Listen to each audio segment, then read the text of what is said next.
En tiempos actuales, acompañamos a los distintos actores del mercado asegurador en la carrera por la transformación digital. Ser ágiles ya no es una opción. En la era digital, la velocidad de comercialización y el acceso global a productos y servicios son fundamentales para mantenerse por delante de la competencia y ofrecer una excelente experiencia al cliente. Smartix es una plataforma para crear experiencias únicas para los clientes, basadas en el producto y el canal de distribución, y se integra a la perfección con los sistemas internos y externos dentro de la empresa. Smartix permite a las empresas superar los desafíos de la industria y centrarse en la transformación.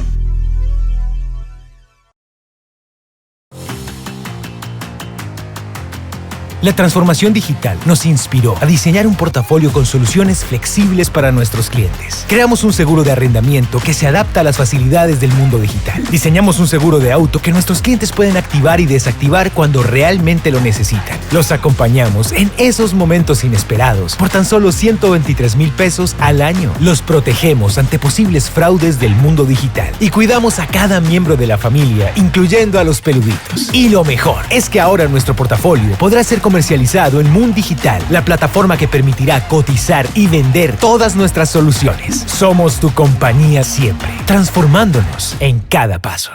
En Global Seguros tenemos soluciones para los que sueñan junto a su familia y saben que futuro es sinónimo de posibilidades. En Global Seguros encuentras la tranquilidad de proteger a los que más quieres. Nos comprometemos por ti, por tu familia, por el futuro. Empresa vigilada por la Superintendencia Financiera de Colombia. En Experian creemos en el poder de la data para crear un mejor mañana. Capacitamos a los consumidores y a nuestros clientes para que administren sus datos con confianza. Ayudamos a las personas a tomar el control de su comportamiento financiero y a acceder a los servicios financieros. Ayudamos a identificar y transformar las oportunidades de nuestros clientes en negocios sostenibles. Potenciamos oportunidades y creamos juntos un mejor mañana.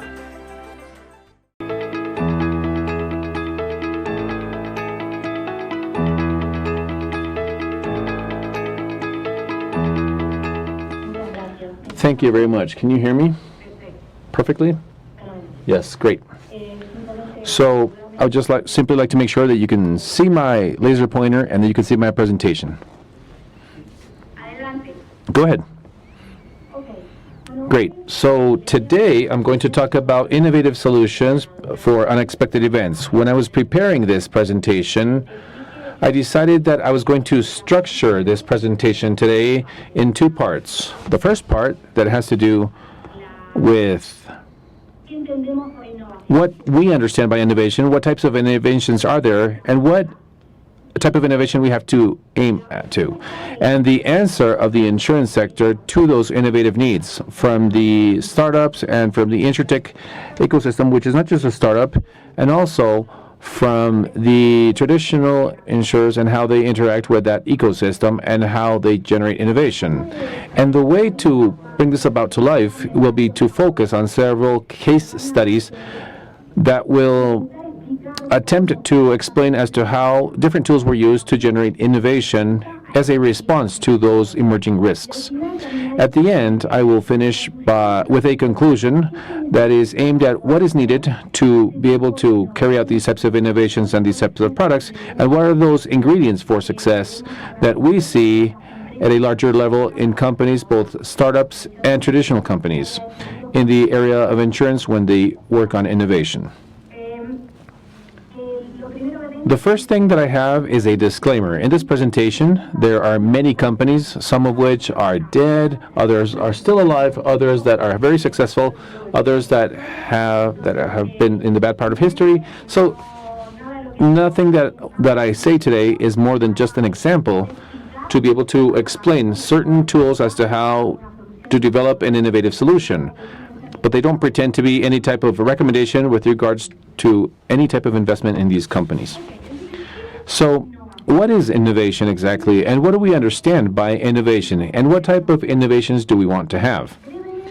Just briefly, innovation can can take several hours of explanation. When I offer lectures on this, I usually talk for more than 8 hours on this. But we differentiate 3 types of innovations. Evolution of products in a normal way, which is what it does is improves an existing product. And the example of vehicles would be manual transmission versus automatic transmission.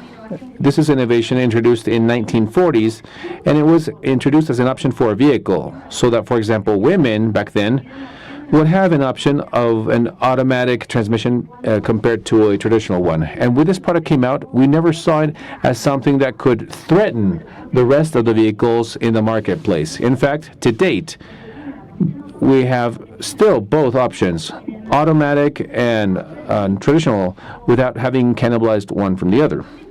In the context of vehicles, when we generated the first Benzmobile in 1886, the idea was revolutionary. They pretended to go from the carriage to a motorized vehicle, but the product was too expensive with no stability, and it did not change the framework of values in society back then. And people continued using the carriages with horses. And only when, in 1908, is when the disruptive innovation came about. As a component, it had created a new market, a non-existing market. How was it done? Well, by generating a new framework of values and making sure that the society would feel the need of having this new product, and making it scalable and allowing its financial feasibility so that the mass of the market could have access to that product. So in the context of insurance, and as it happens many times, we generate many products here. We generate products that would seem to be revolutionary, that would have a differential component, but never leave the niche. They never go out to find that mass that would allow for it to be an innovation that is actually disruptive for the marketplace. There are several examples today that are within this niche. In the case of electric vehicles, for instance, we see that we have at the beginning a revolutionary idea that didn't even start in the 2020 because it started in the 19th century, and only recently in 2008 with the Tesla Roadster that would seem to be that it could be massified, and just recently, 10 years later, we are only seeing a shift in the marketplace towards e-vehicles. So it might be that many of the products that we have here are products that at some point will eventually be disruptive. But it is also true that the industry lately has focused many of their efforts on products that are not able to lift flight. And some of them do it in a late fashion, such as telematics, or such as the case of insurance for pets. So what is the idea? If you want to innovate, you have to innovate by producing products that are disruptive and not revolutionary. If they're revolutionary in the way as to how it changes the business model, that's great. But the idea is that they can be cataloged as disruptive. So what do we need for a product to become disruptive? Well, in principle, an innovation, we need to have 5 components of innovation. And many times we forget about these components. So for the time being, the society, the marketplace, have to have the capability of visualizing this innovation, of understanding it as something that is tangible. It can't be an abstract concept that they don't understand. We have to have a technical capability of generating this in a sustainable and scalable fashion. We have to be able to aim to the business area on innovation. That is, that innovation has to be profitable. It has to be in the marketplace, and it has to generate a margin to be able to sell that innovative product. And then we have 2 components that normally are taken less into account. One is the regulatory component, and the other one is the social component. That is it legitimate to do this? Can we use this data for actuarial models in the insurance sector? Is it okay if we do it?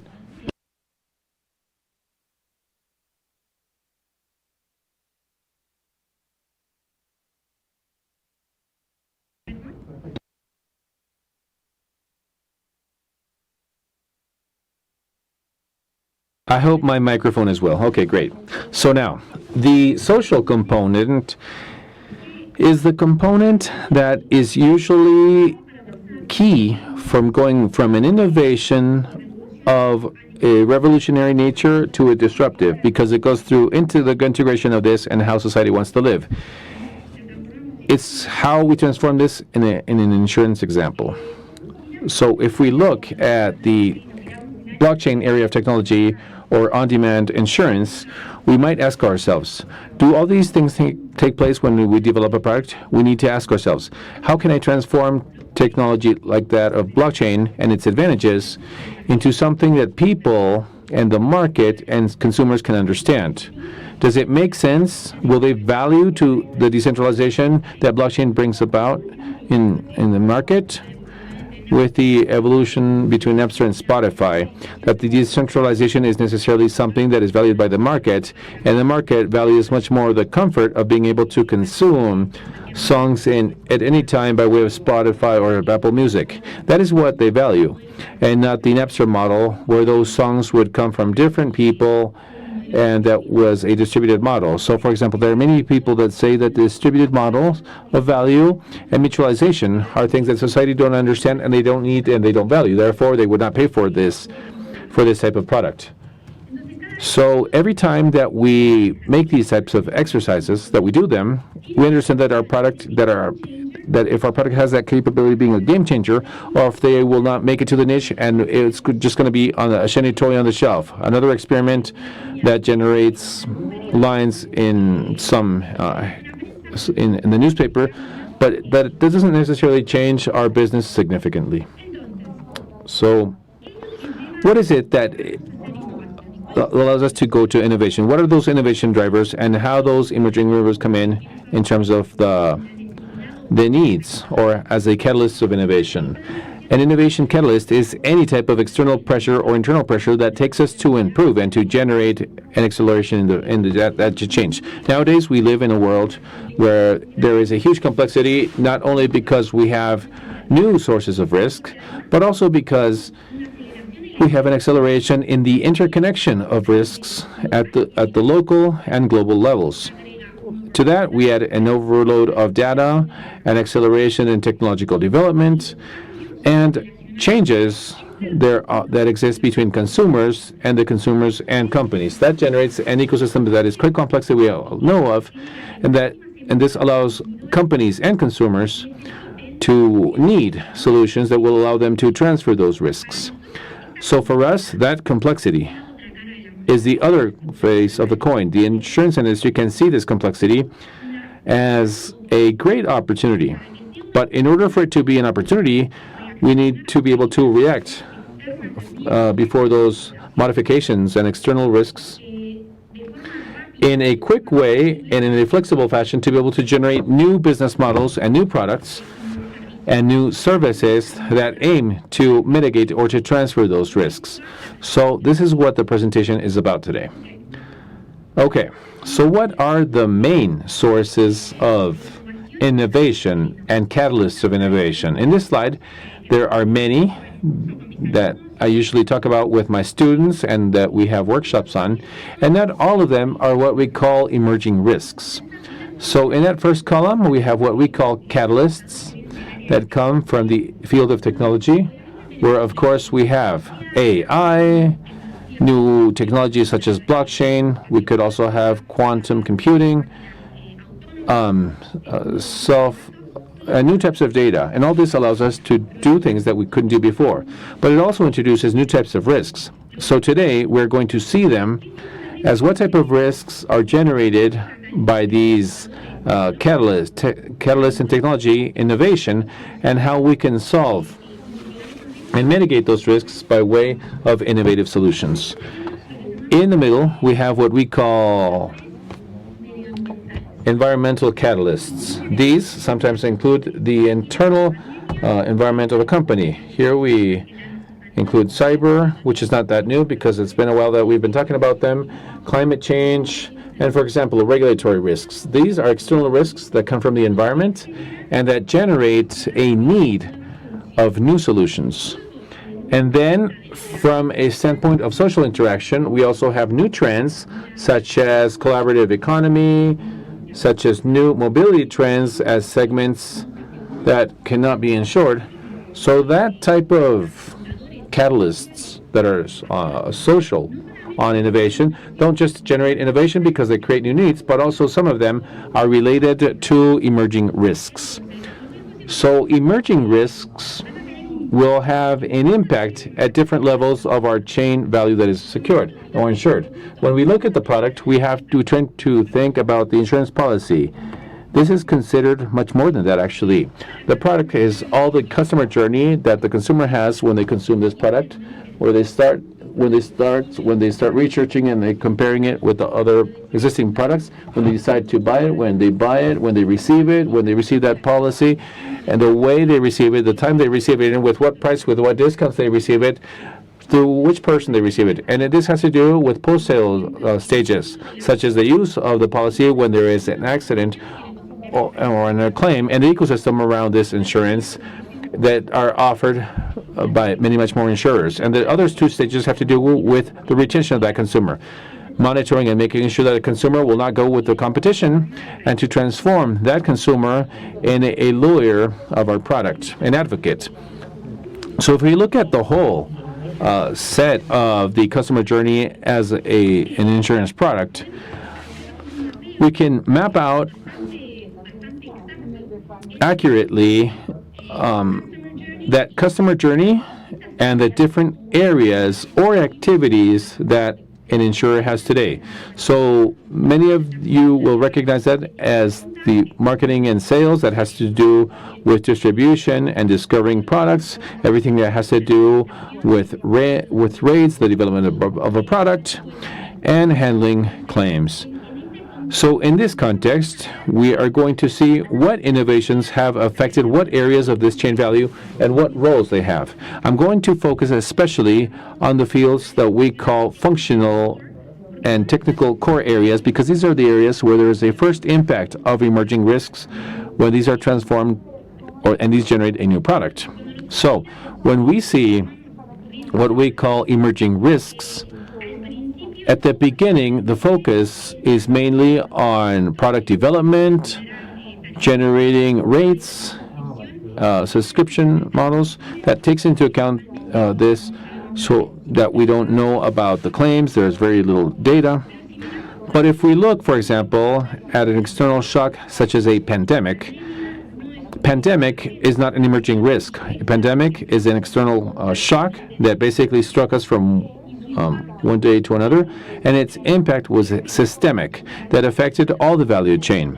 So in the examples we are going to see related to the pandemic, there are some that are focused on the distribution area, where we saw a lot of innovation in the last year and a half, because we had to digitize the traditional channels for distribution and create alternate ways of distribution.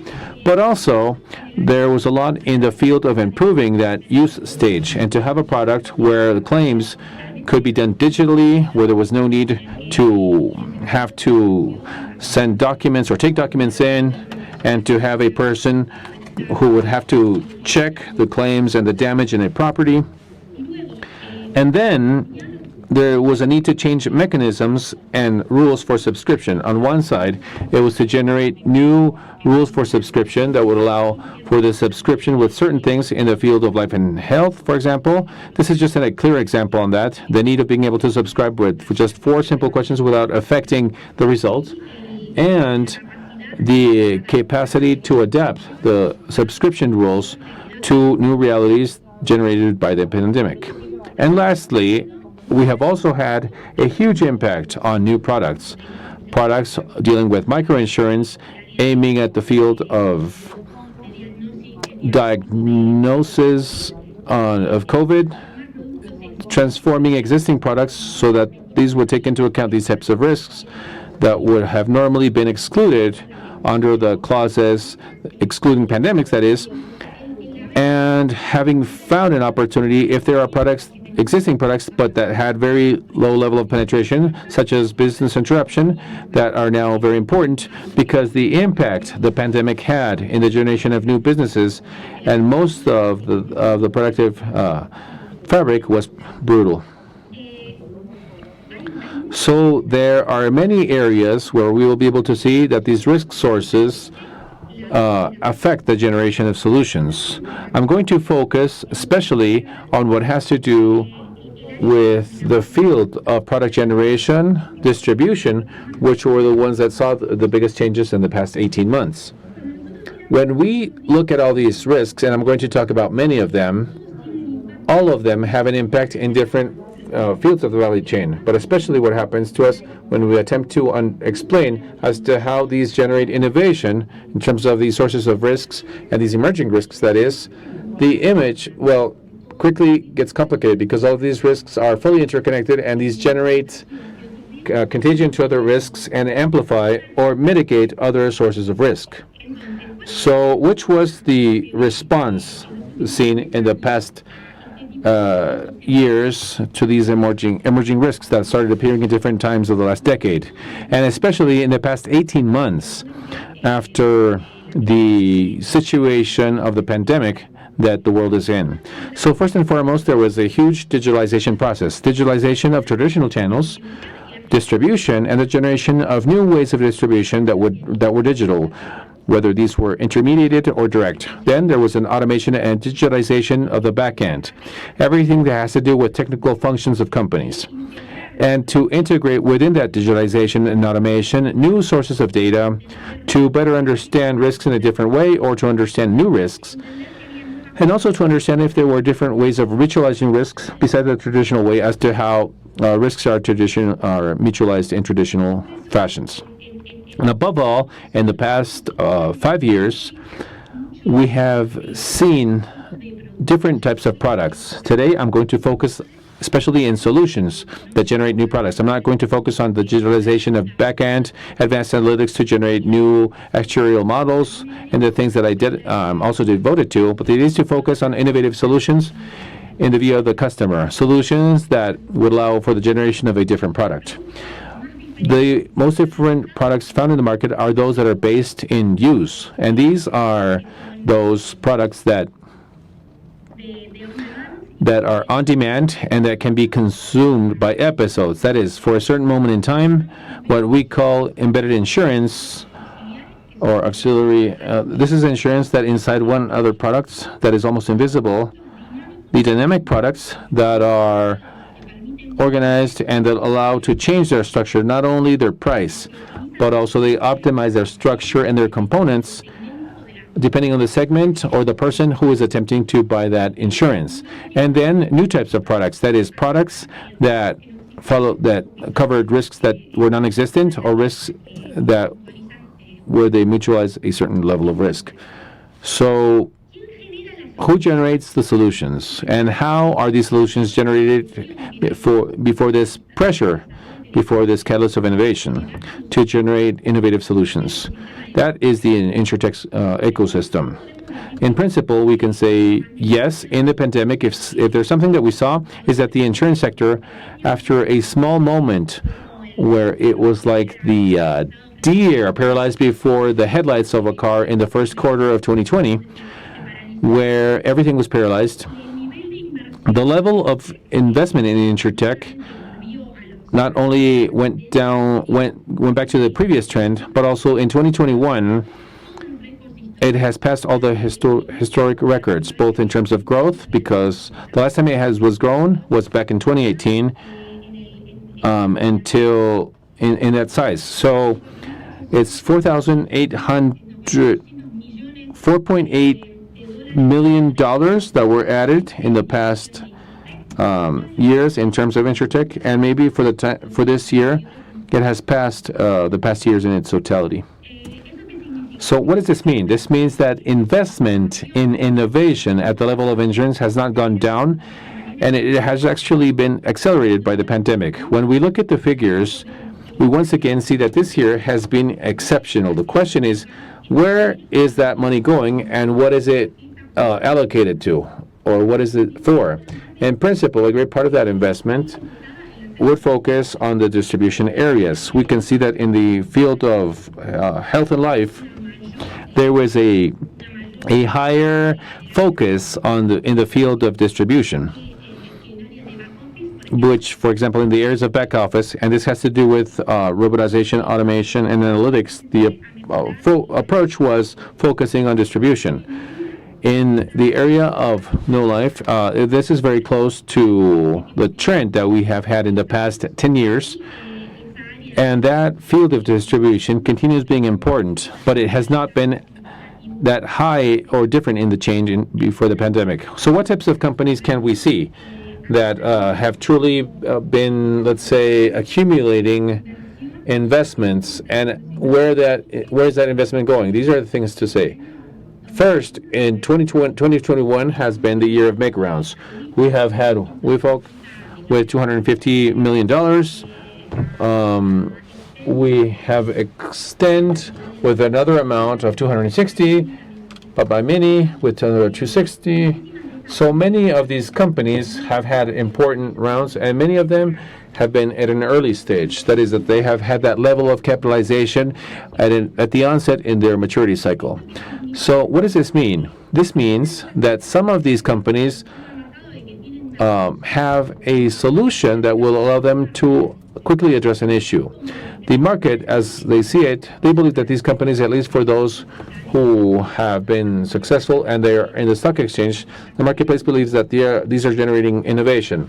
The truth is that, as we see there, the answer is somewhat mixed, let's say. In principle, as it happens with the new types of markets and with the technology companies, most of the shares of these companies move together. In the past quarter, they have gone down, and it's almost as if the market is not capable of speaking out and give an autonomous presence to each one of these companies to say Insurtech goes up, Insurtech goes down, but the differentiation between what Willis is doing and what Lemonade is doing and Metromine are doing, if it's actually going to work, well, basically isn't there. So they're moving together. So it's an area where the marketplace hasn't realized if this innovation is going to be profitable as it is thought to. So what type of studies? Well, I structured these studies around certain sources of risk. So I'm going to go into some companies with a certain level of detail and in others with less. But by mentioning as to how many of these sources of risk and these new sources of risk generate certain types of solutions, and how the traditional insurance companies have generated solutions with Insurtech, attempting to solve or to transfer new risks or modified risks or accelerated risks. The first risk that I'm going to talk about is climate change. This has a huge impact in the insurance industry, as everybody knows, because clearly this affects all of the field of non-life significantly, both in company insurance as personal insurance. So what do we see in the field of climate change? We see different changes, different types of innovations. First, there has been a proliferation in the past years of levels of climate changes, climate risk scores specifically related to phenomena related to catastrophes such as hurricanes or different types of winds, droughts, floods. And based on these indexes, we have been improving the analytical models that to attempt to predict, and by using AI and advanced analytics to predict these types of events and improve, above all, in terms of reinsurance, the treaties around these types of risks.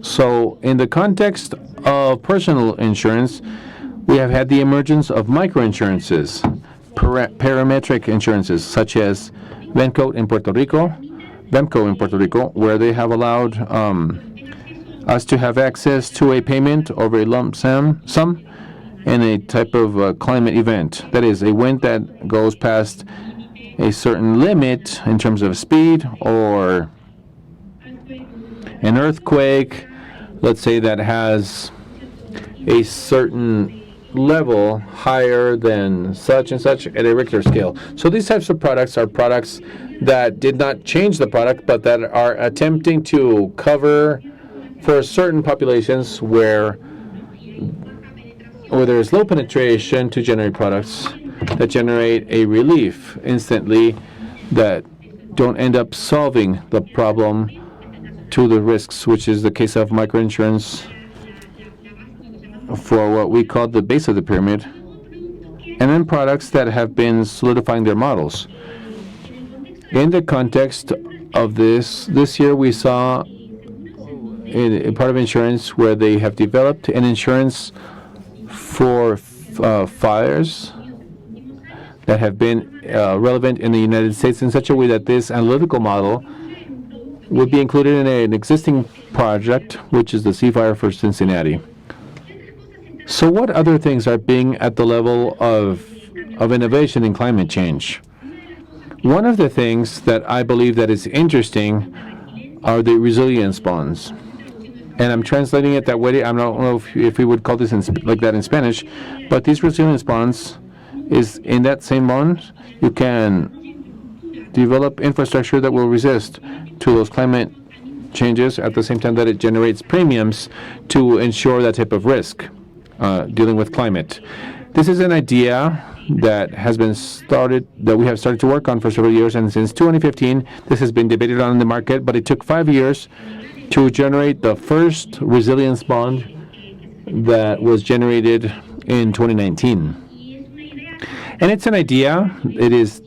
Has been tried to be sold in cities, for example, in the States or Europe, where they need a large investment to develop an infrastructure that could support climate change, and that this would lead to a combination of the financial vehicle with an insurance product.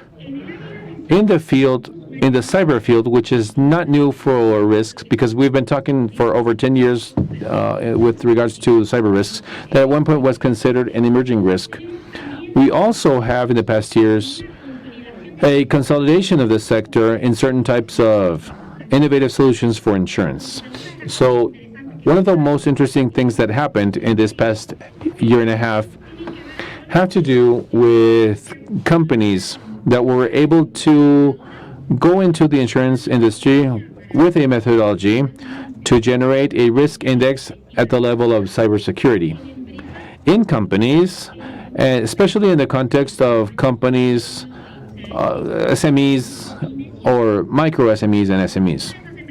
So one of those companies is a security scorecard that had an interesting evolution. In 2017, they invested in this company as well as other investors, and that AVP allowed AXA to integrate the security scorecard in a new product dealing with insurance. And a pilot project is carried out to better understand the impact that this type of score could have in the subscription, and to improve subscription as well in terms of company insurance at a cyber level. And then all this leads to having other companies start to integrate this product in their cybersecurity products. So what did VM Security's scorecard do? This is a solution that where there were many companies in the field of security, and any of these companies were generating the same type of approach. A score that would tell me if such and such company was a C, B, or an A, and how their record was in terms of cybersecurity. If they had a scorecard, there was one component that allowed for to have the cyber risk score with this index in a quick way. That is, they had a level of integrability that was quick in terms of the traditional insurance, and on the other side, it would generate a program for intervention so that those companies that were very, very low, they could change and improve that rating. So it's an interesting example of the collaboration between an insurtech and the insurance industry. The second case that is interesting is this case that is much more recent because it's from March of this year.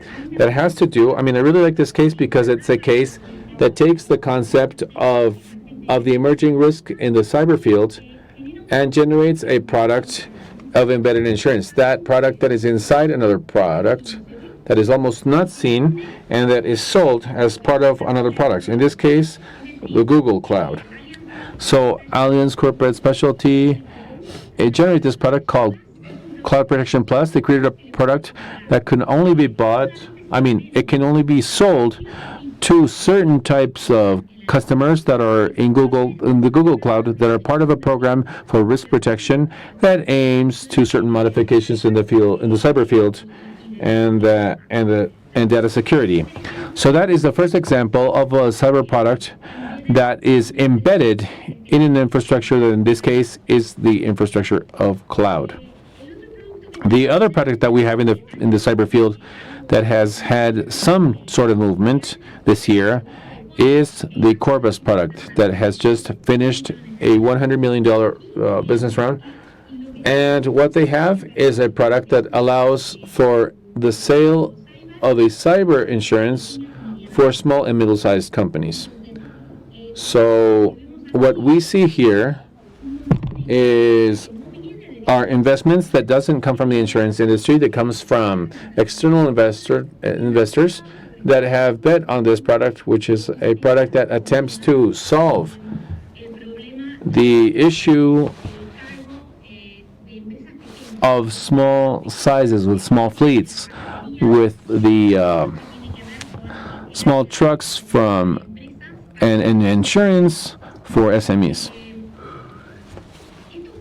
This products within the cyber field can be marked within the products that attack those risks that are generated by a technology. In many cases, technology is being attacked, and it is the one of being connected. The technology around the Internet of Things, advanced analytics, APIs, and all of that infrastructure that connects companies with consumers, with their customers, and with their vendors and their distribution channels and vendors, of course. A different example of a risk coming from technology would be the risk of smart contracts in blockchain technology. This is an example that is interesting to me because it aims to generate data where these did not exist in a product for a risk that was non-existent. So there is a smart contract, which is a code in a distributed blockchain written by somebody that cannot be modified, and it is very difficult to know if that smart contract that generates an automation between parties that have conflicts of interest that has the level of cyber resilience necessary so as to not be hacked. So there are many hacks in the context of blockchain. So what does this company do? This company is called Nexus Mutual, and it is the first co-op or risk mutual that is distributed and coded that exists in the world. So what did they do? They generated the same concept of a mutual in the UK, and they transformed that mutual concept in a code where there is a network, a peer-to-peer network, and when they have access to that distributed blockchain network, because nobody's owner of that, it's distributed, it's not centralized, therefore there's no single owner. When one joins in that network, you will become an owner and participant in that distributed risk co-op. So what is the second problem they had? Well, normally mutuals is not a new idea. This is an idea that we have had for hundreds of years.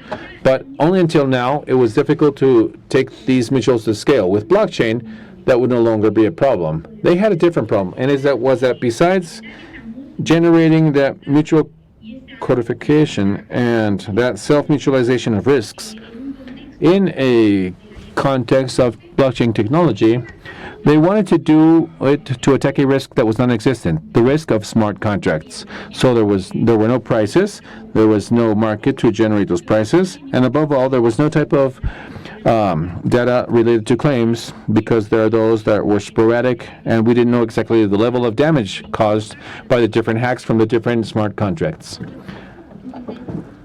So one of the things that Nexus did is I'm going to generate a new mechanism to generate this price. This is a mechanism where the participant will bet on how resistant they believe that smart contract will be. So they generate like a mechanism of bets, where if the smart contract is hacked, I will have to pay part of that claim because I know that smart contract was safe.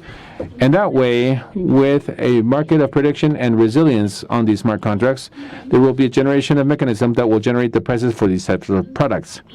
So the idea that Nexus Mutual had is an idea that is smart in many cases, because it uses a new business model where there's a self-mutualization on risks that is not new, because that's the idea of the mutual of all their life, and that now it is structured in a decentralized fashion that is scalable with transparency, and they're able to register all this at the level of the UK regulators, but as a coded mutual co-op with non-existent prices for a risk that we did not know how to value.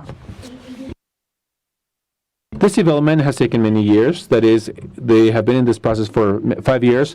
But this is a development that allows for transparency, functionality for the consumer. That is, that truly aimed to leave the niche from the get-go. The projection that this company presents to have is one where they start with a coverage for those smart contracts, but then they move on to a different coverage with the blockchain ecosystem, and then they move on to other traditional areas in terms of the insurance market.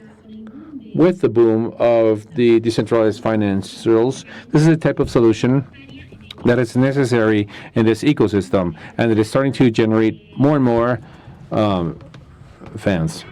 Then we have another type of risk. So what types of risk is that? This is a risk that goes through segments that we consider to be of high risk, segments that we thought that maybe could not be insurable or that are insurables with high prices.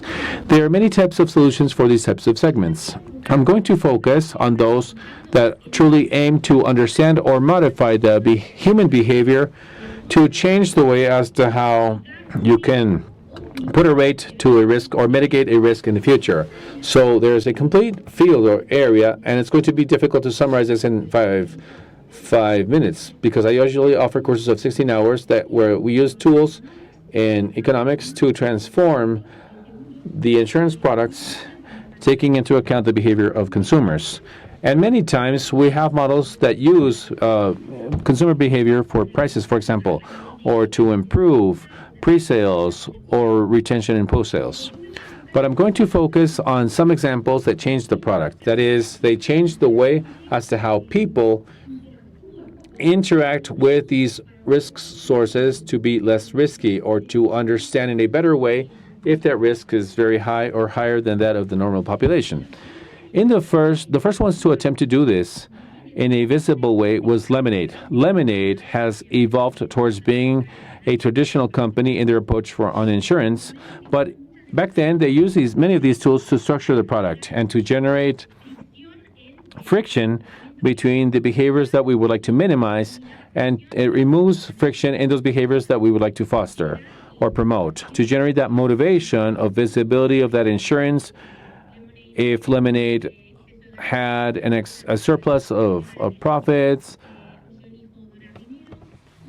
and everything that has to do with principles that have to do with commitment and consistency that reinforce the relationship between the insurance company with the customer. So what other companies are doing this? Well, many companies are aiming at understanding the behavior of people simply to get the best risk pool and to stick with those that takes 10,000 steps a day or that handles this securely. And many of the interactions there are in terms of behavior, well, normally don't change the behavior of persons that can truly have a high risk, whether it's because they have diabetes or a disease that affects their level of life, and that this will be degenerated over time because they are teenagers and they still don't write in such a way. So the question is, perfect, okay, on one side I put the data, but now I have better risk segments, but I can change the behavior. There are companies that they believe this can happen. And this is a company that has been in the newspapers in the past years because they have an approach that if you see the ABC of each one of the things in terms of the principles of persuasion and the stickiness of a product, Root applies them all. And in essence, what they do is that they allow a customer to have a free insurance for a certain period of time, and in that time frame, as a payment for this, they monitor as to how people drive, and then they offer them a product that is aligned with their driving style. So when we go into these new Insurtech products, it would seem to be that they all have like that vision, that nice vision of a modern and digital insurance. But it goes beyond that. In each one of these screens, in each one of the elements of the apps and interaction with customers, there is a lot of science behind it that takes this product to behave in this way. Now, quickly moving on to products that are somewhat much more complex and that the pandemic has generated the need to have better products in this field because the limits have been erased in terms of what is commercial and personal, and the use of resources at a personal level and a commercial level. We find many products that aim at the economy, which is that independent worker that works in different moments of time in the day, collaborative economies, and the sector of micro SMEs. So the reality of things is that economy is a problem because depending on the moment of the day, we will have a same resource, whether it's a house, a vehicle, that will have different types of uses. No commercial use, no personal use, others have a commercial use with different types of risk profiles. So this has been aimed to create solutions for these products. Then we have the collaborative economies that generate or amplify this phenomenon because on one side there's a hybrid use in terms of personal and commercial use from a resource, but to that we add what we call the network effect. That is, all the dynamics dealing with interaction that are generated in these platforms of collaborative economies. So here we have many examples that need new insurance products because those collaborative economies use resources in a different way as compared to what to before. But on the other side, we have the concept of the collaborative insurance with an important example as Wisura in Latin America, but also with a lot of experimentation depending on how these types of products work, what group size or interaction at the level of connections between people in a group is necessary and it is optimal. In China, where a lot of experiments took place in terms of this peer-to-peer insurance, and at the bottom we have a Team Real example, which is a story from the USA that talks about the types of claims to be paid, and they define how much to pay for each claim in the context of a peer-to-peer insurance. In traditional insurances, we have the payment of a deductible. This is a French company. So here we have many examples as to how reality of these types of products or productive processes have generated new products. And then there are many companies, and I have many cases of use that if you're interested in the past two quarterly reports, there is a special focus on these types of products where companies aim at new and emerging risks, such as the case of these examples, or they're aiming at generating more data or minimizing more efficiency in the field of claims. I'm going to move on to the last case that has to do with a company that generated a product only for ride-hailing services, anything that has to do with Cabify, Uber, Lyft. The product is called Buckle, and it is sold as a product that is of social nature. And the company aims at allowing all of the drivers who are drivers of a middle emerging class with poor credit records to have access to a product that can be payable for or to be able to use their vehicle in the context of a transportation network company such as Uber. I have several additional cases. Whoever is interested, we can send you the report, but I'm going to move on to the pandemic. And quickly, in the pandemic, what changed the most were these fields. The fields of distribution and the fields. So in the fields of distribution, what exactly happened? For the time being, there was a digitalization of the distribution players, the traditional ones, but there's also a generation of distribution models. And there was an acceleration of capitalization of companies that would aim at having new distribution models. So this, for example, these are players of the most traditional part. But to me, the most interesting ones and that have to do with the proliferation, and here we need Restauratry and other companies that have been evolving for many years, but there were also new players, such as Next, that had a very good capitalization, or Zebra and Pally Insurance, that aim at comparing certain products along with a concierge component for specific products, whether these are for SMEs or a certain type of risk. In this field, but by many, has received a capitalization of $350 million. And this company was able to have a collective intermediary, and it passed from being an affinity group, not that it was non-existent. So the first one generates that group of affinity in the context of peer-to-peer, and then they come in with a product in this context of pet insurance in the UK that has just taken off, and during the pandemic received a lot of capitalization. And lastly, these two in the area of life and non-life. And these are platforms that become markets for insurance where we connect the consumer with the company and the distributor.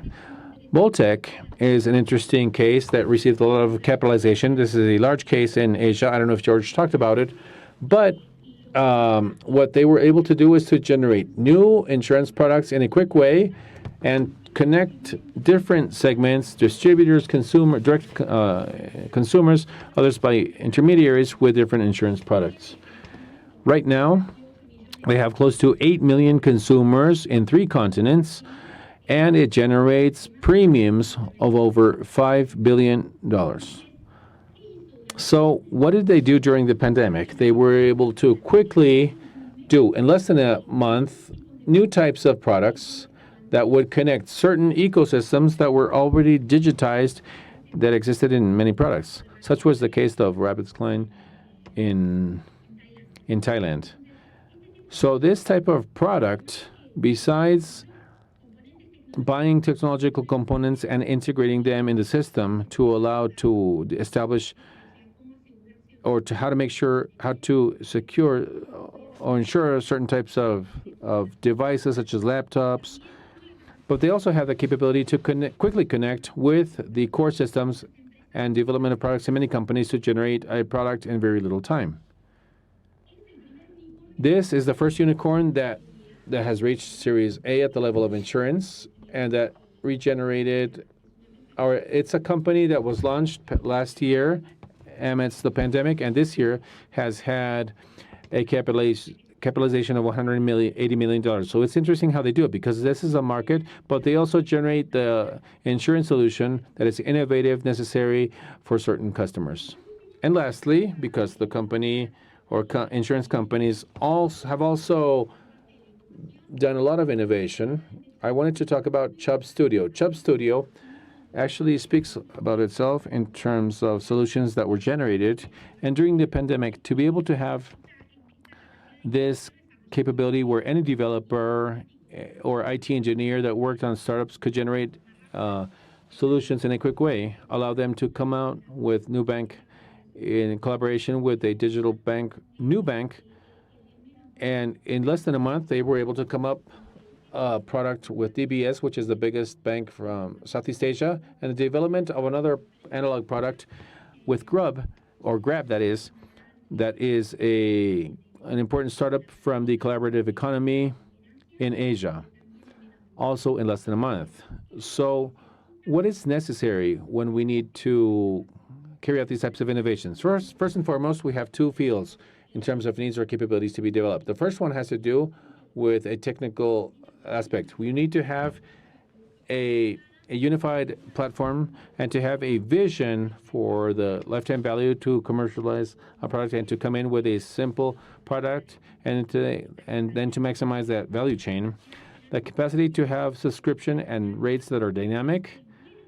So the good use, and this is a use that has to be flexible and efficient in terms of external data, and everything that has to do with that capability to make decisions in real time. And when I'm talking about real time, I'm not just referring about always taking them by the second. No, real time is the decision that sends the necessary information to the decision maker in the right time.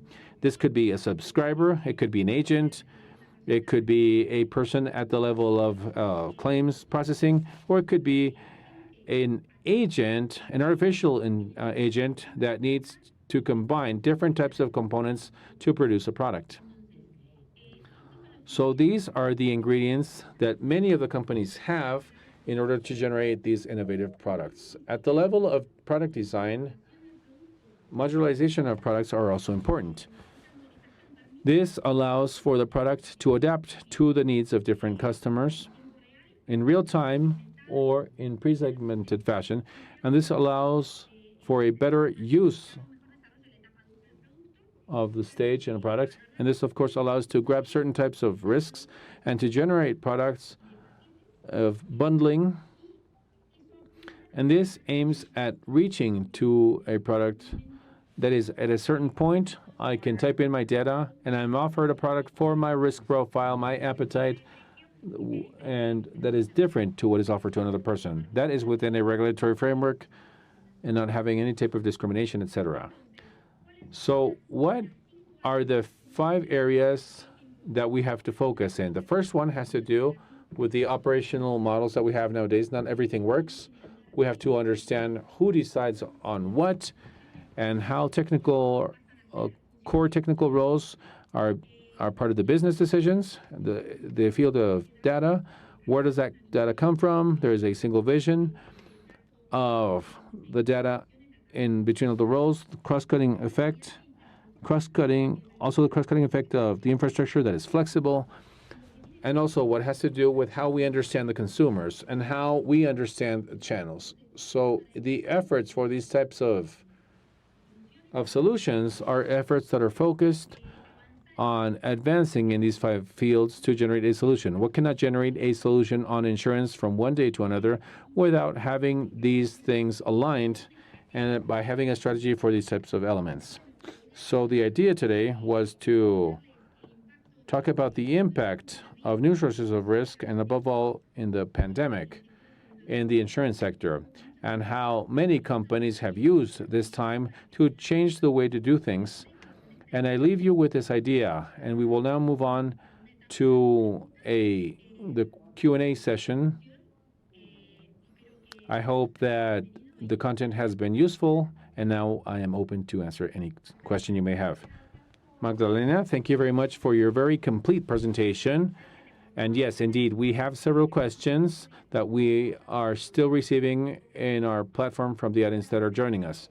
The first question poses the following question. What characteristics should an insurance product have for people that is innovative in the context of a Latin American country as Colombia? With all your experience, what ingredients should these bets have? I believe that the products for persons that are working in most of the markets, including Latin American markets, are products that combine a level of technical sophistication and digital sophistication. When we go into any market, we do an analysis for customers that want to understand the solution that will work in a market. The development, for example, of telematics in Brazil have nothing to do with Mexico or Peru. And maybe the need of a technical sophistication in a hard market is very different to that of a soft one. So the first thing that has to be done is to understand where the market is at, where the front runners of the market are, and if the market is moving towards that type of product.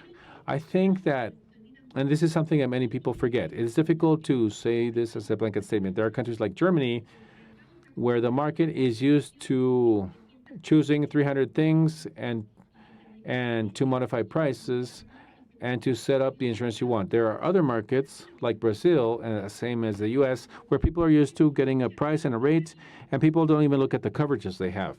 So I think that at the level of persons, the key is in generating a product that has a level of modulization that is adequate to the market, and sometimes that is different for another segment of the population than from another.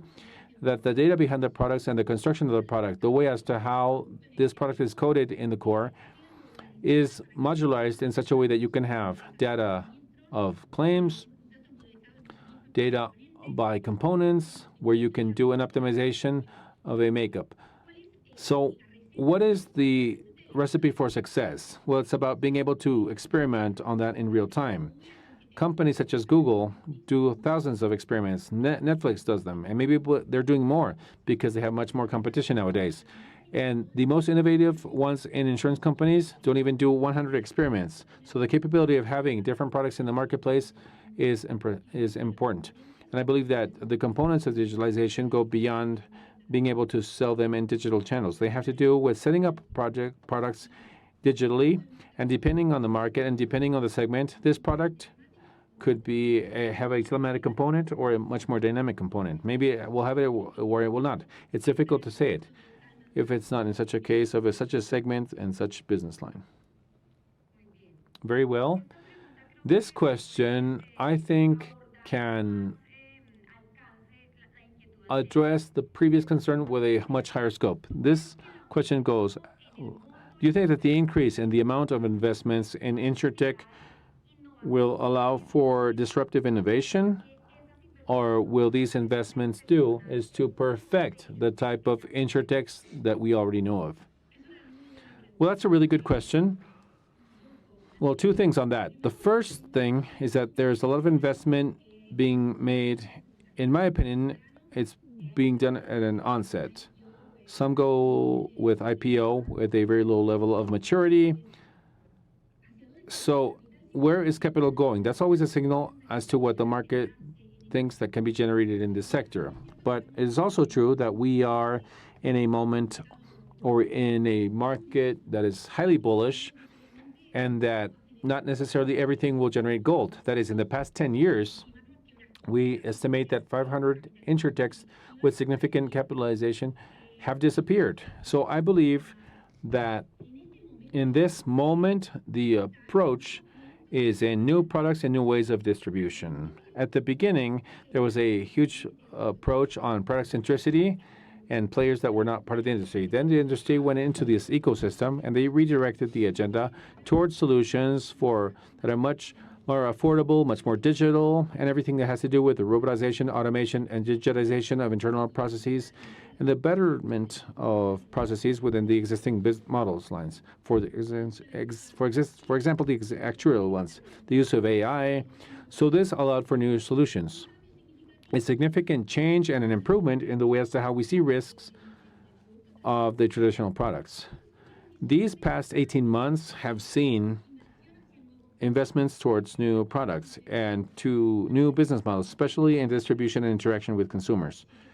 If this is sustained, I don't know, but the reality is that the past quarters was something that was unexpected, and the trend is being sustained towards those areas of distribution or niches of new types of products and products that have to be modified because they go towards the SMEs or new fields. Yes, the next concern or question poses the following situation. What types of products, what types of insurance products would be better to secure or insure emerging risks? At the beginning, when a risk is emerging, what happens is that we don't have enough data on accidents or claims on that risk to generate actuarial models that would allow us to generate a good insurance product or insurance products that do not put the insurance company at risk. Initially, when you would try to cover these emerging risks, the trend that the industry had in the past 10 years could generate products that were highly restricted, whether it was microinsurance or on-demand insurance, that would allow to cover this new risk where I would say, okay, I have my house and I have my home insurance, my personal insurance, but when I have my house in Airbnb, those 3 nights, I buy commercial coverage for 3 nights. So at the beginning, the first reaction that the marketplace had when there is a source of risk that is emerging is about to shorten the level of coverage or to do a type of, or to divorce the product from the damage. That is, to generate that product in parameters that is not based in indemnization. Now, we are seeing a shift towards certain types of products that are commodities, that are highly standard, that we are seeing much more and more in that embedded insurance model. And these are don't have to do with emerging risks. They are traditional, that have been commoditized, that can be sold by way of affinity channels, whether these are existent or new, traditional or alternative. And then for the new sources of risk, we are working on generating alternative data. So that is to find data that have a signal that will allow us to do actuarial models, even though these are not the traditional, this is not the traditional data in terms of the claims. So we're not aiming at new products. The product is traditional, but what this is generating, or where the innovation is taking place is in terms of rates and subscriptions. So the effort for the emerging sources for risk is much more in those 3 fields. than in the field of as to how I distribute it, or if the product is very digital. The first effort in the fields of emerging risks is to understand that emerging risk as to how that is put in rates. So, Magdalena, you talked about modularized products, dynamic products as far as their design. Do you think that this type of products can be used in emerging markets like that of ours and consumers that are maybe less financially literate? Well, I think that yes, because there is a concept or that is not clear when we talk about modularized product. When we talk about modularized products, the insuree and the company, well, they will have to make many decisions, right? Whether as to what type of coverage I want, how I'm going to take it, if I want this component or this extra coverage with an ancillary right. So there are markets such as those of Germany where the consumer is very used to this type of interaction, where there is a high level of sensitivity. Now, the modularized product is modularized in the way as to how it is generated for the insurance company. This doesn't mean that it comes modularized for the user.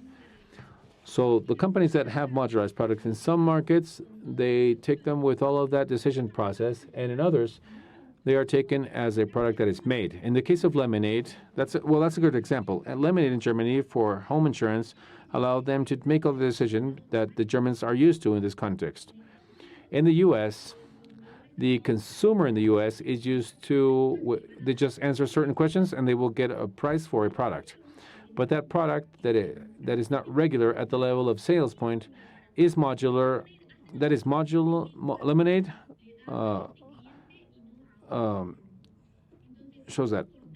So it is important to understand that modularization is not always in the view of our customers, but it's in the view of the capacity that we will have in terms of optimizing not only the price, but also the composition or makeup of a product.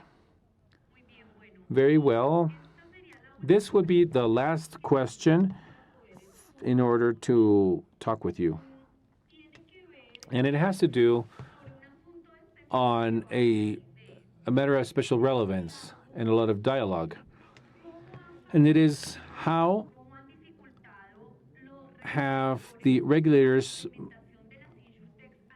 allowed or blocked the implementation of Insurtech in the world? What has been the best experience in this sense, as far as your experience goes? I love that question. The truth is that all regulators are a completely different world. We can't say that there are some good or bad. There are experiences from Sandbox that have given good results. In Singapore and the UK are the most cited. There are regulators also in the US at a state level that have certain sandboxes that are working. But it is also true that there are regulators that, even though they have a formal structure as a sandbox,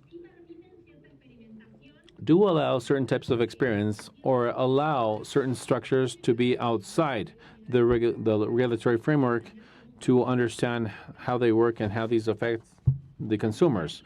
In Latin America, for example, there are countries like those of Brazil that have a sandbox that exists, that is structured, that has certain companies inside, and that have allowed these insurtechs to generate certain scales and interact with local players. That had interesting effects. They had effects, for example, that where certain multinational insurance companies present in Brazil and at the level of personal insurance were losing money, they decided to stay more with the collective part or the companies.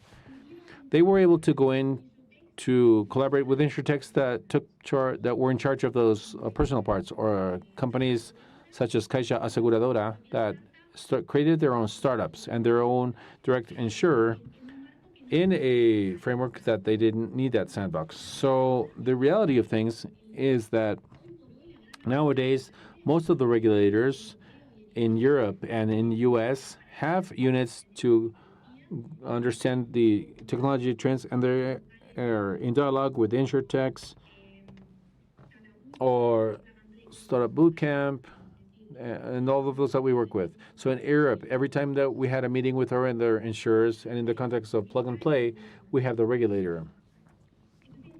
So you don't need to have it formalized to work. But what you do need is to be aware of the changes that take place in other countries and you do need to be informed. And I think that in Latin America, what happens at the level of many regulators is that the information does not become a product. I mean, you can have units that are much more on top of what is happening in other places, doing research in open insurance, but that you don't, at the level of regulators, you don't think about all that. It's more at an educational level. So I think that Mexico and Brazil are different on that. The regulator in Colombia has always been a regulator that is always forward-thinking with very good communication, and I think that Visura is a very good example of something that worked when nobody expected it to happen, with actuarial models that were dynamic. This was a product that was different, that could not be registered as a single product, and these groups that generated that collaborative work. So what matters is that the regulator has to have that capability and flexibility so as to have those types of debates and that capability of communication, and not necessarily to have a formal sandbox program that leads to nothing, where submissions are sent. But anyway, that's a very complicated question to answer. I don't know what regulators we have in the audience, but I believe that communication with the regulator is important, and most of the regulators tend to have an open stance nowadays with regards to innovation at the level of products. Well, it has been a very interesting conversation, as well as a presentation that you have offered us this morning. Magdalena, thank you very much for being with us in Insurtech Colombia 2021.